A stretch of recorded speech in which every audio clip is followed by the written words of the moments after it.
నమస్తే రమ్మగారు. నమస్తే జయ. ఏదైనా చందమామ కథ చెప్తారండి? సరదాగా ఉండే కథ చెప్తాం. ఓకే. మంచి కథ సరదాగా కూడా ఉంటుంది. పూర్వమట ఆదర్శముఖుడు అని ఒక రాజుగారు ఉండేవాడు. రాజు భలే గొప్పవాడు. ఆయన ఎంత మంచి మంచి తీర్పులు ఇచ్చేవాడు. తీర్పు అంటే చివరికి రిపోర్ట్ ఇచ్చిన వాడు వెనక్కి తీసుకెళ్ళిపోయేలాగా కూడా ఉండేవి కొన్ని. ఓహో! వదిలేండి మాలో మేమే సర్దుకుంటామనేవాళ్ళు. చాలా గట్టివాడు, తెలివైన వాడు. ఆయన ఐడియాస్ చాలా గొప్పవాడు అనమాట. అయితే ఆయన రాజుగా ఉండే కాలంలో రాజధానికి పక్కన ఒక ఊళ్ళో దండి అని ఒక బ్రాహ్మణ ఆయన ఉండేవాడు. ఈయనకి ఏంటంటే పొలం ఉంది, కొంచెము వ్యవసాయ పొలం ఉంది, కానీ ఇవి లేవు, ఎడ్లు లేవు. ఎడ్లు అయిపోయేసరికి బ్రాహ్మడు కదా, ఎవరిని అడిగినా వాళ్ళు ఎవరో ఒకళ్ళు తోలుతారు. ఓ ఆసామిని డబ్బులు ఉన్నాయని ఒక ఆయన్ని ఎడ్లు ఉన్నాయని అడిగాడు. ఏమిటి నాకు ఎడ్లు కావాలంటే ఆయన ఏమన్నాడు, సరే మా ఎడ్ల తోలుకోండి పంతులు గారు అని చెప్పాడు. ఈ దండ ఏం చేశాడు, ఓ జత మంచి పెద్ద ఎడ్ల సలీసుగా ఉన్న వాటిని తీసుకుని వెళ్ళాడు. తవ్వుకున్నాడు, దున్నుకున్నాడు నేల. దున్నుకున్న తర్వాత ఎడ్లను తోలుకొచ్చేసరికి వాళ్ళ ఆసామి నడవాలో కూర్చుని కంచం పెట్టుకుని అన్నం తింటున్నాడు. పొద్దుటి పూట సద్దన్నం తింటారు కదా. ఇది చూసేసరికి అలా అన్నం తినేవాడిని లేపు రావటం ఎందుకులే అని ఆయన చూస్తూనే ఉన్నాడు. ఆసామి ఇట్లా చూస్తూ ఉండగానే ఈ 2 ఎడ్లని కొట్టంలోకి తోలాడు. తోలి అన్నాడు, వెళ్ళిపోయాడు. ఏ నోటితోటి ఏమనలా, చెయ్యి ఊపాడు. ఈ ఆసామి అన్నం తింటూ ఎడ్లు 2 కొట్టంలోకి వెళ్ళటం చూశాడు కూడా. ఓకే. ఓ గంట పోయాక ఆయన దారిన ఆయన పోయాడు. ఒక గంట పోయాక ఈ అన్నం తింటున్న ఆసామి చేయి కడుక్కుని దొడ్లో ఏవో సవరించుకుని వాళ్ళతో వీళ్ళతో కబుర్లు చెప్పి కొట్టంలోకి వచ్చి చూసేసరికి ఎడ్లు లేవు. ఇదేం చేశాడు, కథ చెప్పుకున్నాం కదా ముందు, తోలాడు, కట్టాడు కాదు, తోలాడు అంతే. ఆయన కట్టుకుంటాడు అని ఊరుకున్నాడు. అక్కడి నుంచి ఎడ్లు వెతికాడు, అటు ఇటు ఎక్కడ కనపడలేదు. కొట్టంలో ఉండాల్సిన ఎడ్లు లేవు. పోయి దండిని అడిగాడు, ఆ కొట్టంలో మరి మా ఎడ్లేవి అని. కొట్టంలోకి తోలుతిని కాదు అన్నాడు. ఏం తోలేవు, కొట్టంలో లేవు, మరి వచ్చి చూపించు అన్నాడు. వెళ్తే ఏముంది, కొట్టం ఖాళీ, అందులో ఎడ్లు లేవు. నేను తోలేను, నువ్వు చూసావు అంటాడు. నువ్వు నాకు చెప్పలేదు, నువ్వు తోలలేదు అంటాడు ఈయన. నువ్వు నాకు చెబితే వేరు, నా ఎడ్లను నాకు అప్పచెప్పాలి, నేను నీకు అప్పచెప్తుంది కాదు, నువ్వు కూడా నాకు అప్పచెప్పాలి కదా. ఇక ఇప్పుడు నా ఎడ్లు నాకు ఇస్తావా చస్తావా అని కూర్చున్నాడు. ఎడ్లకి ఒక జత ఉంటే దున్నుకోవడానికి గతి లేనివాడు కొనుక్కుని వచ్చి అక్కడి నుంచి ఇస్తాడు. అక్కడి నుంచి ఆసామి గారు ఒప్పుకోలే. పదా రాజుగారి దగ్గరకు నీ సంగతి తెలుస్తానన్నాడు. ఇద్దరు బయలుదేరారు. ఇలాంటి కథ ఇదివరకు విన్నాం మనం. అవును. ఇద్దరు బయలుదేరితే దారిలో పోతుంటే ఒక ఏరు దాటి వెళ్ళాలి అవతలకి. ఒక వడ్రంగా అయిన ఒక ఆయన మనకేవో చిన్న పనులు చేసుకోవటానికి చెక్కలు కొట్టుకు రావడానికి అడవికి పోతున్నాడు. ఆ పోతూ ఏం చేశాడు, ఆ ఏరు దాటాలి. ఏరు ఎక్కువగా ఉంది. గొడ్డలింట అని నోటితో ఖర్చు పట్టుకుంటారు కదా, కర్రలు అలా పట్టుకుని ఏరు దాటుతున్నాడు. దాటుతూ ఉంటే ఈయన ఏం చేశాడు, ఇదండి చప్పట్లు కొట్టి, ఏంటి నీరు ఎక్కువగా ఉందా అని అడిగాడు. అడిగేసరికి అలా అవును అని నోరు చెప్పబోయాడు. నోట్లో కాస్త టుపుక్కని జారి పడిపోయింది. ఓ ఇట్లా అనాలి.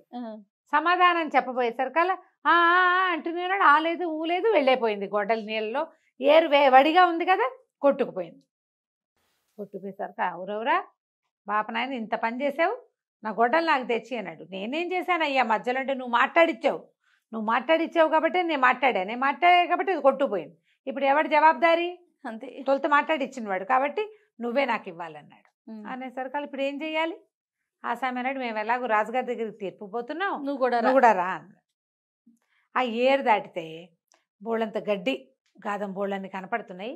ఒక చెట్టు కింద ఒక అంత మేకల మందు ఉంది. ఆ మందంతా చెట్టు కిందే మేస్తుంది ఒక చోటే.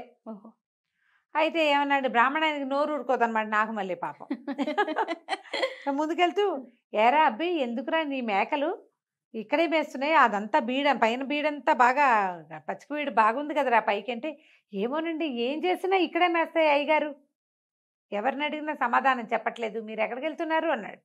మేము ఆదర్శముఖ మహారాజును చూడడానికి వెళ్తున్నాం అంటే, రాజుగారిని కనుక్కొని చెప్పండి, ఎందుకు నా మేకలు ఇక్కడే మేస్తాయో నాకు తెలియదు, తోలినా సరే మళ్ళీ పరిగెత్తుకుంటూ ఇక్కడికే వచ్చేస్తాయి.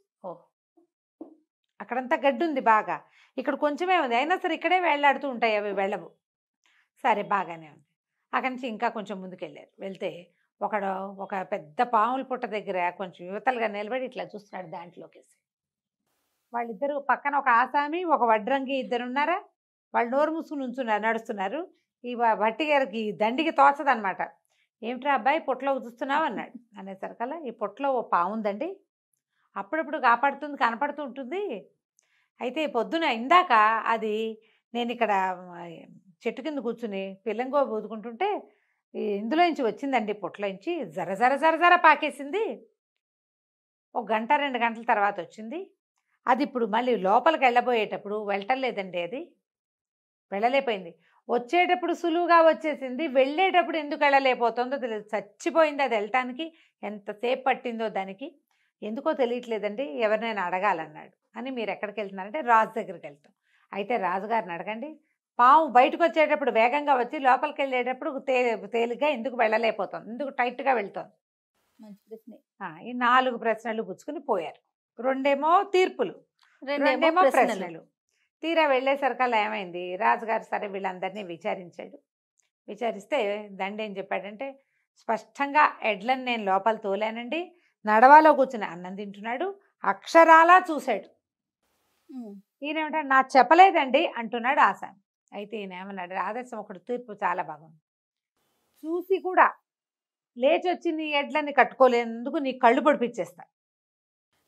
రాముడు తను ఎడ్లు తీసుకెళ్ళినవాడు, ఇదిగో నీ ఎడ్లు అని నీకు అప్పచెప్పినందుకు ఆయనకి 4 పీకిచ్చేస్తా.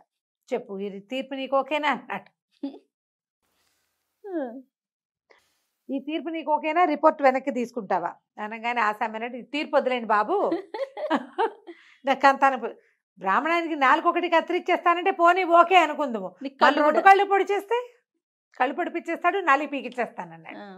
అనగానే వద్దులేండి, ఎడ్లు లోపల రావడం నేను చూశాను అనుకోండి, కళ్ళు చూసినా కూడా నాకు బుద్ధి లేనందుకు నా కళ్ళని నేను తిట్టుకుని నా ఎడ్లని నేను వెతుక్కుంటాలేండి, బ్రాహ్మణ ఆయన వదిలిపెట్టండి, నా రిపోర్ట్ వెనక్కి తీసుకుంటాను, టాటా బాయ్ బాయ్ అని వెళ్ళిపోయాడు.